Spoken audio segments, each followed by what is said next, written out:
Hello guys, welcome to my channel. আমি আবারও চলেছি একটা আনবক্সিং ভিডিও নিয়ে। সেটা কুবরা KV7 mobile tripod unboxing video. চলো তাহলে খোলা যাক। প্রথমে আমি সেলোটেপটা খুলে নিচ্ছি আনবক্সিং করার জন্য। এবার ট্রাইপডটা বার করছি।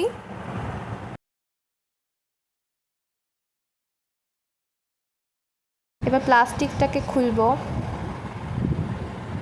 প্লাস্টিকটা আমি এবার খুলবো। প্লাস্টিকটা খুলে ফেলেছি। প্লাস্টিকটা খুলে এবার আমি সেটিংস করব। চলো এবার সেট করা যাক। এই হলো আমাদের ট্রাইপড। এবার হচ্ছে আমি সেট করছি। এইটার সাহায্যে তুমি ক্যামেরা, ফোন এই সমস্ত কিছু তুমি স্ট্যান্ডের মাধ্যমে তুমি রেখে ভিডিও, ফটো তুলতে পারবে। খুব সুন্দর একটা কাজের জিনিস, যেটা আমি অর্ডার করেছিলাম। যাই হোক, আমি এটা সেট করে নিই। এটা আমি সেট করে নিয়েছি, অলমোস্ট ডান। এবার দেখি স্ট্যান্ডটা রেডি হয়ে গেছে গাইস। তাহলে আজকে ভিডিওটা এই অবধি থাকলো। যদি ভিডিওটা ভালো লেগে থাকে like, comment, share and subscribe করে দিও চ্যানেলটাকে। দেখা হবে অন্য কোনো ভিডিও। ততক্ষণ সবাই সুস্থ থেকো, ভালো থেকো।